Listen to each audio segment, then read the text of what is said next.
Hey, it's Dan Morales, and this is Homebuyer Radio, episode number 46.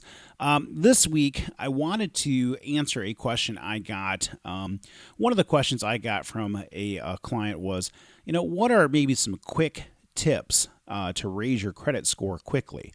How can I, have the biggest impact on my credit score and raise it quickly? A couple of quick tips I want to give you. One of them I came across in a mortgage group that I'm part of. That's kind of a national group of mortgage lenders. And this was one I was actually kind of surprised to find out myself. You can actually opt out of what is called a pre-screened credit offer. Okay, what that means is if you are somebody who gets in your mailbox offers for credit cards or different types of offers of credit, where it comes across and says, hey, you've been pre-approved for a MasterCard, Visa, or something like that. Those are what are called pre-screened offers, meaning that a lender went through and purchased a list of people who meet their credit granting criteria from a credit bureau, and they're offering you credit, if you will. Okay. Now that pre-screened offer doesn't count as an inquiry or a what they would call a hard pull of your credit report. But what happens though, and this is something that I've heard in the forum and other people have attested to this happening, is if you opt out of those pre-screened offers, you will no longer receive those offers in the mail. And that could be a good thing, right? Because it's actually a way to help limit the potential of fraud because, these offers aren't showing up in your mailbox. Somebody doesn't pull them out of your mailbox and send away for a credit card that you weren't aware of. So there is some benefit to it, right? Meaning that you're not going to get, these junk mail solicitations as often anymore. The flip side, though, is it's been reported that, by doing that, you can have an impact on your credit score that can raise your score, in some cases. People have reported anywhere from 5 to 10 points. Now, in all honesty, I probably should have checked that myself before I opted out, but I didn't think about that. I opted out anyways. And I know I've had family members do the same, and I feel like it has been beneficial. So that might be one little trick.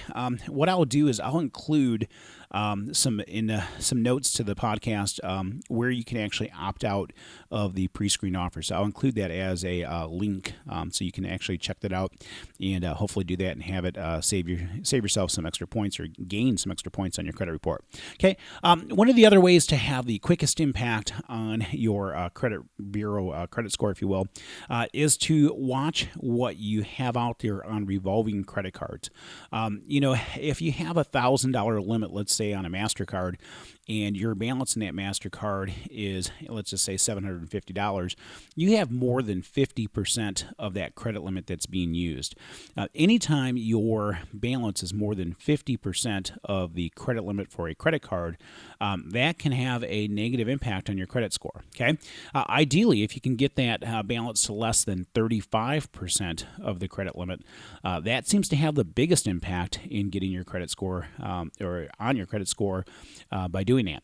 So paying down revolving debt is a huge way to gain a significant number of points on your credit report and on a relatively quick basis.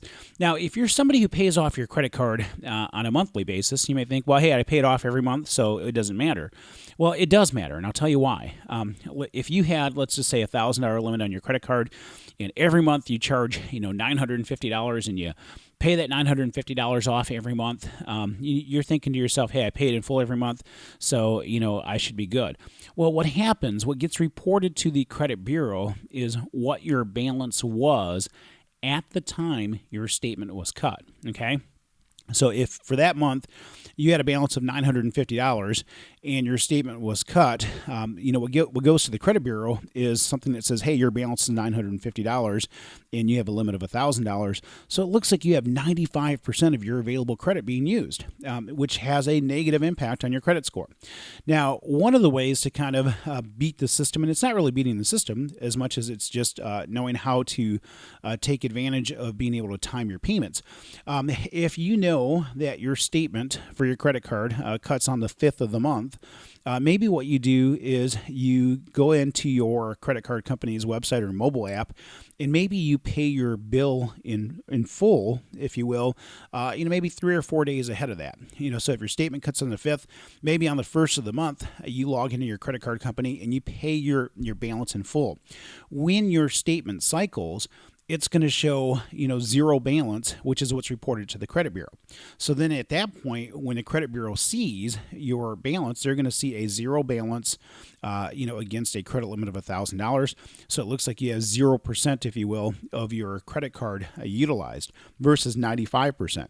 You still did the same thing, right? You paid the balance in full every month, but in this case, what you did is you were able to do it before the statement cut. So the information that was reported to the credit bureau is different. It is significantly more favorable for you and would have a much greater impact on your credit score. I've seen this with clients who have their own businesses. Some of them will, carry large balances, but then pay them in full every month. And that's made an impact can make an impact on your credit score, which of course can impact your rates and terms. So those are a couple of little quick tips, quick ways that you can have an impact on getting your credit score higher. We'll talk a little bit more in credit. I might even bring on a couple of guests to talk about, just maybe how do you deal with really, bad credit or credit where you've had, maybe some significant challenges. What kind of things can you do to kind of help it get you back on track and moving forward? So that will come maybe in a future episode. Again, my name is Dan Morales. I am a mortgage loan officer. Okay. My job and part of why I do this podcast is the goal is to have you take a mortgage with us when you're ready to buy a house or even refinance a house, right?